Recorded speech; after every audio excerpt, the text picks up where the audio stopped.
Hi, thanks for joining. Today we unbox the new Google Pixel 10 Pro XL. Let's begin.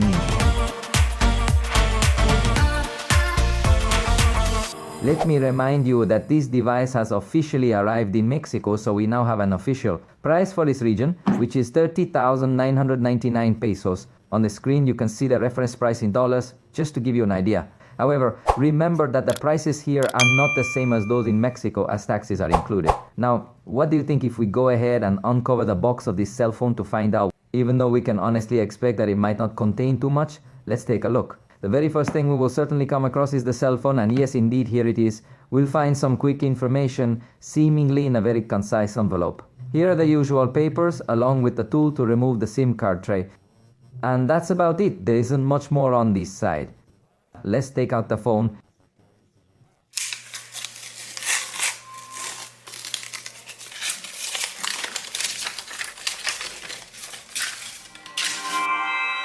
The design looks quite nice. Before we fully explore this phone, let's power it up and check what's in the box. I must say there's not much content. You'll notice it comes with a USB-C to USB-C cable. It's not too special, but it feels sturdy with good thickness. However, it lacks any orange or red accents to make it stand out. Unlike certain cables that allow fast charging, obviously it does not come with a charger included in the box, so you will need to purchase one separately. Therefore, the reality is that the unboxing experience is extremely simple, very straightforward. We could almost wrap up the video right here, but as always, let's take some time to explore and get to know the specifics.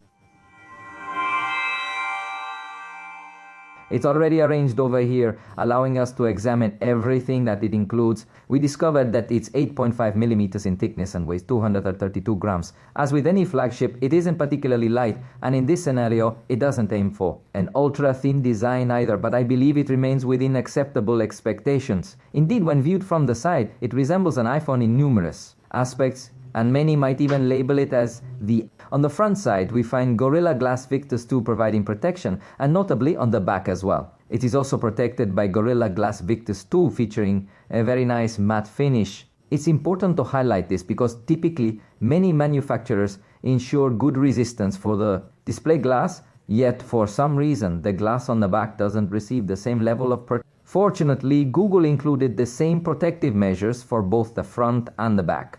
Moreover, it also features IP certification for water resistance, and we see aluminum frames made entirely of recycled materials. The screen measures 6.8 inches diagonally.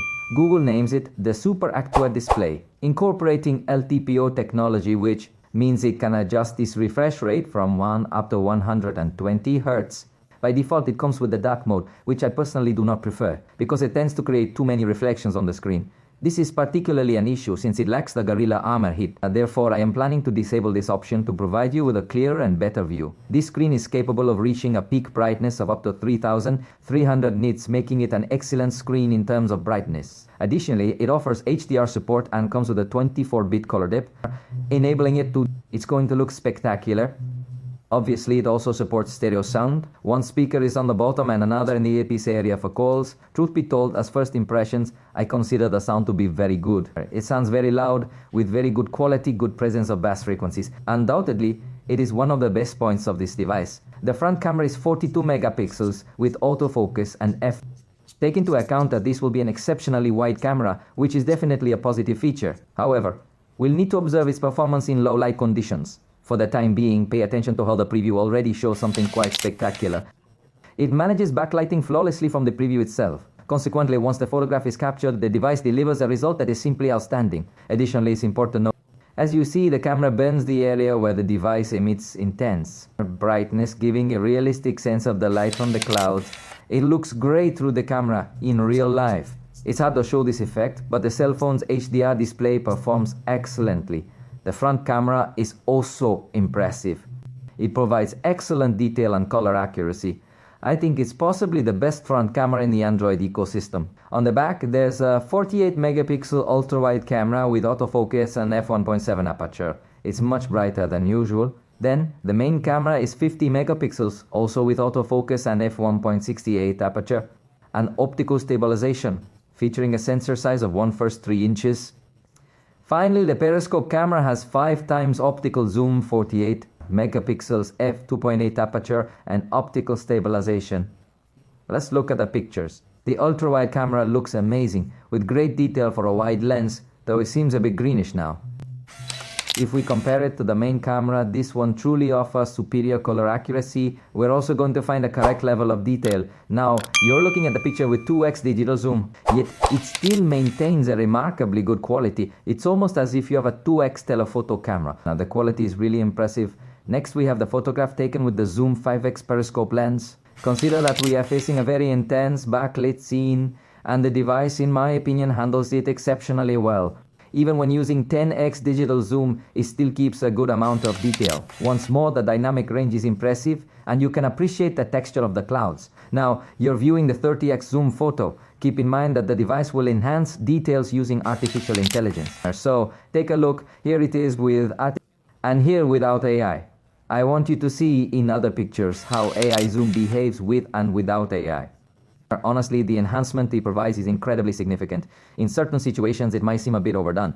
Here, we have a 100x zoom, and observe how it introduces a texture to the leaves that might appear. Somewhat artificial, yet it definitely looks far superior compared to merely using digital zoom. Now, take a look at this other type of object and notice how it appears with 100x digital zoom. I believe that the enhancement is quite substantial.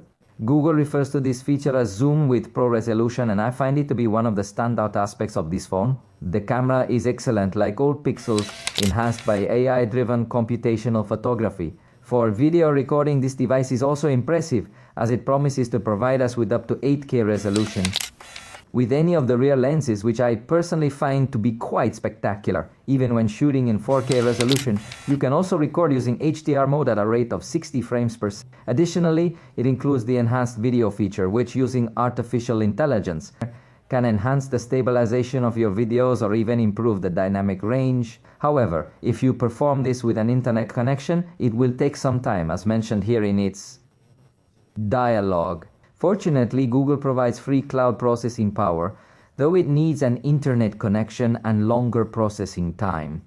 But here is an example. I'm currently shooting with the ultra-wide camera, and the colors appear somewhat pale to me. In this specific scenario, the main camera significantly enhances the color saturation, although I still perceive the coloration as natural, very similar to what the iPhone offers. Again, in Zoom 2x, unlike the photograph, does not maintain optical quality, but jumping to the 5x lens. Looks spectacular level of detail and a natural blur that generates in the background, but it should be noted that the space that is between the 1x lens and the 6x lens is very large. So for example, in a Zoom 3 or 4x, you will see a level of detail a little lower, although the truth, the device does a good job.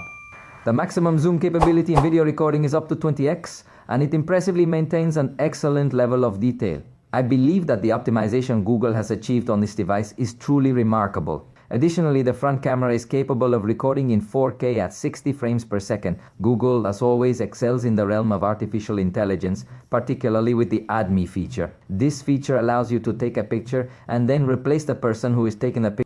Therefore, if everyone shows up, it creates a combination that results in a highly appealing and attractive way. It provides some recommendations here, and indeed, it functions quite effectively. The battery boasts a capacity of 5,200 mAh and supports charging at 45 watts, though you will need to purchase the charger separately. Google claims it can charge up to 70% of the battery in just 30 minutes, which I find to be quite impressive. Now, here's the exciting part, as Google is one of the pioneering manufacturers to adopt the ScreenChi charging standard with magnetic absorption. So, it introduces a new technology that Google has named Pixel Snap. In simpler terms, it can be thought of as Google's version of MagSafe. Now, observe as we demonstrate with this accessory, which is essentially a small ring. This ring allows you to use the device as a stand. All you need to do is bring it closer, and the device will automatically engage with magnetic absorption, enabling you to set it up this way, and that's all there is to it.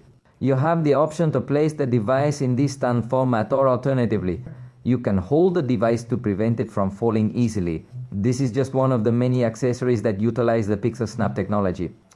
Of course, they also offer the Pixel Snap charger, which allows the device to start charging at up to 25 watts of power just by bringing the charger close. And actually, that's why we also have this, which is another charger. Let's open it up so you can get to know it. Notice that this one, you could place it, for example, on your desk, and this way you have a super useful charging base, because you just bring the cell phone close and it automatically. it is going to stick and will begin receiving wireless charging. Please consider that it lacks tilt adjustment, arriving only in this specific configuration. However, you can place it horizontally if desired, allowing for a change in position. This is appealing because it works without special cases, unlike most Android brands that need them for magnetic accessories. Google has made this easy, though they'll also offer official cases in their store, with a nice finish that matches the device color, but with a softer feel. And on the inside, take note that they are designed to be nice and soft, ensuring protection for the cell phone so it won't get scratched or anything similar. So here it is with the case on. Naturally, even with the case, it still retains these very same absorption qualities of the accessories. Moreover, it's not just compatible with the original accessories, it's also compatible with any other type of accessory that works with Apple. So, with this new update, Google is at last providing US Android users with one of the most beloved features found in the Apple ecosystem. This makes the Pixel Snap feature a highly appealing addition. It's important to note, however, that the trade-off for including Pixel Snap is that it has come at the expense of the reverse wireless charging system, meaning you can no longer put headphones here on the back of the phone for charging, as that option has been removed. Now, it only supports wireless charging as well as magnetic wireless charging.